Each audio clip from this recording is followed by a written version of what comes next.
Silakan. Assalamualaikum warahmatullahi wabarakatuh.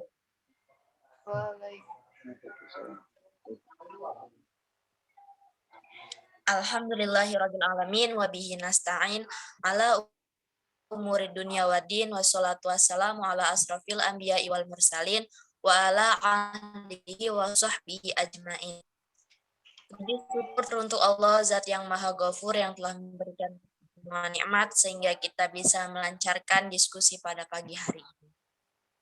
Sholawat beriringkan salam, tak lupa kita sanjungkan keribaan junjungan Nabi besar kita, Nabi Muhammad Shallallahu Alaihi Wasallam. Yang sama-sama kita hormati yaitu Bapak Irfan Ahmad Gufron selaku dosen pengampu mata kuliah filsafat umum beserta teman-teman yang berbahagia. Baiklah, pada hari ini kami dari kelompok 7 akan menyampaikan presentasi kami yang berjudul epistemologi. Adapun susunan acara pada diskusi hari ini itu yang pertama pengenalan, yang kedua pemaparan materi, yang ketiga kesimpulan, yang keempat penutup. Untuk mengefektifkan waktu, marilah kita buka acara ini dengan bersama-sama membaca basmalah. Bismillahirrahmanirrahim. Selanjutnya yaitu pengenalan. Saya sendiri Mamnuah selaku moderator. Lalu ada Siti Fatimah selaku pemateri 1, ada Hana Latifah selaku pemateri 2, dan ada Muhammad Faris Jidni selaku pemateri 3. Dan selanjutnya yaitu pemaparan materi. Pemaparan materi yang pertama yang akan disampaikan oleh Hana Latifah. Hanya dipersilahkan. Baiklah, terima kasih pada moderator. Di sini saya akan menjelaskan tentang pengertian epistemologi. Epistemologi merupakan kata gabungan yang diangkat dari dua kata dalam bahasa Yunani, yaitu episteme dan logos. Episteme artinya pengetahuan, sedangkan logos lazim dipakai untuk menunjukkan adanya pengetahuan sistematik. Senada dengan pendapat di atas, menurut Simon Blackburn, menjelaskan bahwa epistemologi dari bahasa Yunani, episteme pengetahuan dan logos kata atau pembicaraan atau ilmu, adalah cabang ilmu yang filsafat yang berkaitan dengan asal, sifat, karakter, dan jenis pengetahuan. Blackburn Indonesia menjelaskan bahwa epistemologi atau teori pengetahuan yang berhubungan dengan hakikat dari ilmu, pengetahuan, penggadaian dasar-dasarnya, serta pertanggungjawaban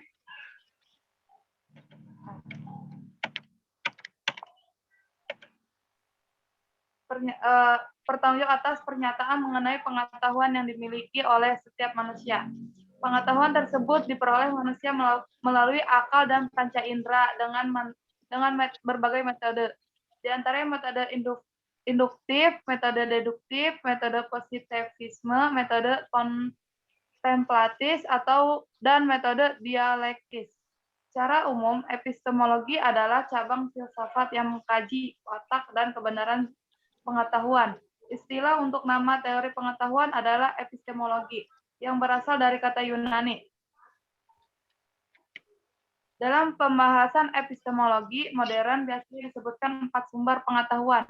Yang pertama, pengetahuan bersumber pada kesaksian atau otoritas. Yang kedua, pengetahuan bersumber pada persepsi indera. Yang ketiga, pengetahuan bersumber pada akal. Yang keempat, pengetahuan bersumber pada intuisi. Terima kasih pada moderator. Saya kembali kepada moderator. Terima kasih kepada Saudari Hana Latifah yang telah menyampaikan materinya. Selanjutnya, materi yang akan disampaikan oleh Saudari Siti Fatimah, dipersilahkan. Baik. Selanjutnya, pokok-pokok bahasan epistemologi. Dalam hal ini, 2 poin penting akan dijelaskan. Yang pertama, istilah-istilah ilmu tersebut adalah sebagai berikut. Makna leksikal yang adalah sama dengan penyelenggaraan secara umum dan mencakup segala hal yang sains, teknologi, keterampilan, kemahiran, dan juga meliputi ilmu-ilmu seperti hudhuri, ilmu Tuhan, ilmu para malaikat, dan ilmu manusia. Ilmu adalah kehadiran atau hudhuri segala bentuk penyingkapan. Istilah ini digunakan dalam filsafat Islam. Selanjutnya, ilmu ini dimaknakan sebagai ilmu husnuli di mana berhubungan dengan ilmu logika atau mantik. Selanjutnya, ilmu adalah pembenaran asas dan hukum yang meliputi kebenaran yang diyakini dan belum diyakini. Selanjutnya, ilmu adalah pembenaran yang diyakini. Yang kedua, sudut pembahasan yakni apabila subjek epistemologi adalah ilmu dan makrifat, maka dari sudut subjek ini dibahas karena ilmu dan makrifat juga dikaji dalam ontologi, logika fisiologi, dalam epistemologi akan dikaji kesesuaian dan probabilitas pengetahuan, pembagian, dan observasi ilmu, batasan-batasan pengetahuan. Metode epistemologi. Metode epistemologi atau metode ilmiah merupakan prosedur dalam mendapatkan pengetahuan yang disebut ilmu. Jadi, ilmu merupakan pengetahuan yang didapatkan secara metode ilmiah. Secara ontologis, ilmu membatasi masalah yang diamati dan dikaji hanya pada masalah yang terdapat dalam ruang lingkup jangkauan pengetahuan manusia. Sekian, kembali kepada moderator. Terima kasih kepada Siti Fatima yang telah menyampaikan materinya.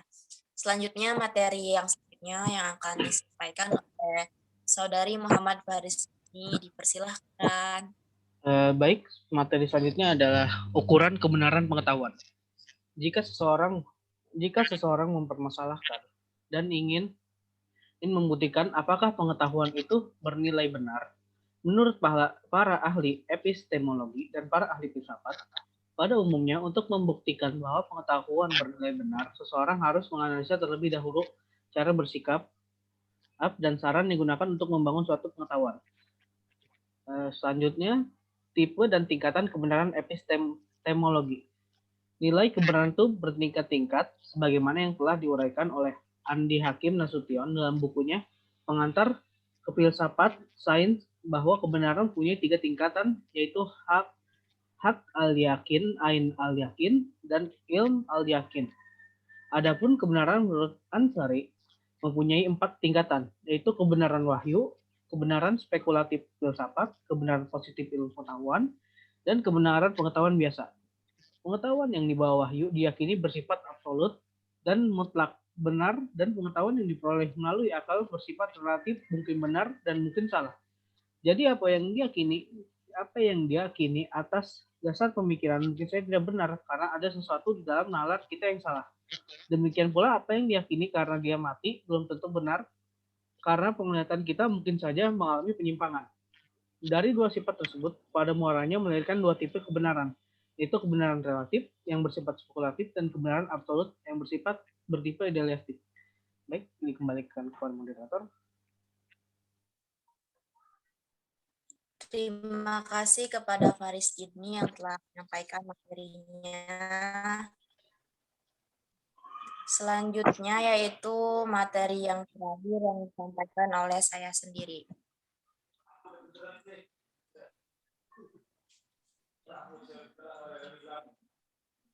Bentar ya.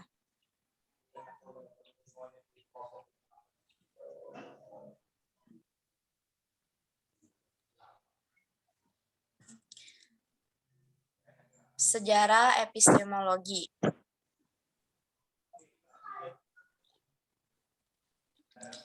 Gerakan epistemologi paling awal muncul di Yunani yang digerakkan antara lain oleh kelompok yang disebut Sophie, yaitu orang yang secara sadar mempermasalahkan segala sesuatu, dan kelompok Sophis adalah kelompok yang paling bertanggung jawab atas keraguan itu. Zaman Romawi tidak begitu banyak menunjukkan perkembangan pemikiran mendasar sistematik mengenai pengetahuan. Hal itu terjadi karena alam pikiran Romawi adalah alam pikiran yang sifatnya lebih pragmatis, dan maksudnya agama Nasrani ke Eropa memacu perkembangan epistemologi lebih lanjut, khususnya karena terdapat masalah hubungan antara pengetahuan samawi dan pengetahuan manusiawi. Pengetahuan supranatural dan pengetahuan rasional natural intelektual antara iman dan akal kaum manusiawi harus dipersempurnakan dengan pengetahuan fides. Sedang kaum intelektual mengatakan bahwa iman adalah omong kosong kalau tidak terbukti dengan akal. Kemudian, situasi ini menimbulkan tumbuhnya aliran skolastik yang cukup banyak perhatiannya pada masalah epistemologi. Pada fase inilah terjadi pertemuan dan sekaligus juga pergumulan antara Helenisme dan Semitisme. Selanjutnya, Pranatara menjelaskan bahwa zaman modern ini telah membangkitkan gerakan Aufklärung, suatu gerakan yang meyakini bahwa dengan bekal pengetahuan manusia secara natural akan mampu membangun tata dunia yang sempurna. Berarti epistemologi sudah muncul sejak zaman Romawi kuno.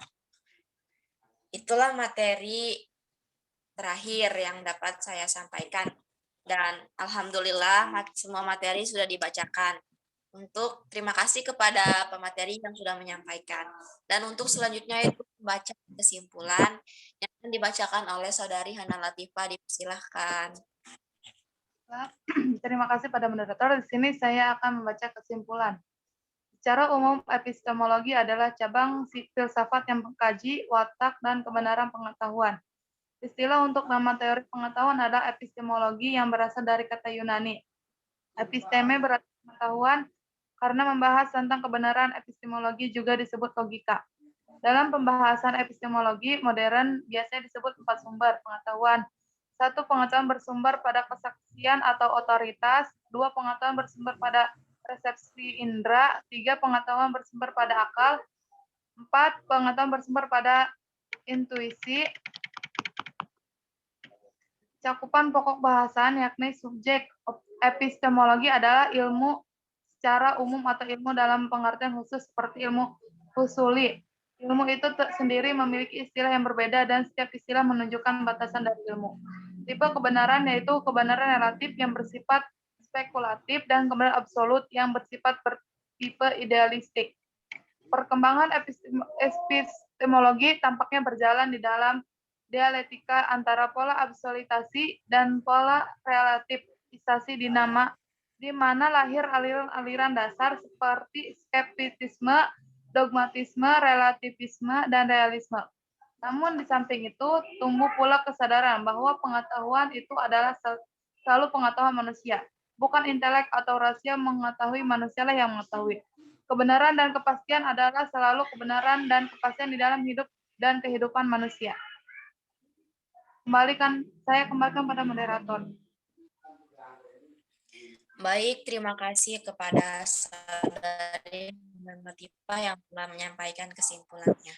Alhamdulillah, acara demi acara dalam diskusi ini telah berlalu. Selanjutnya yaitu penutup.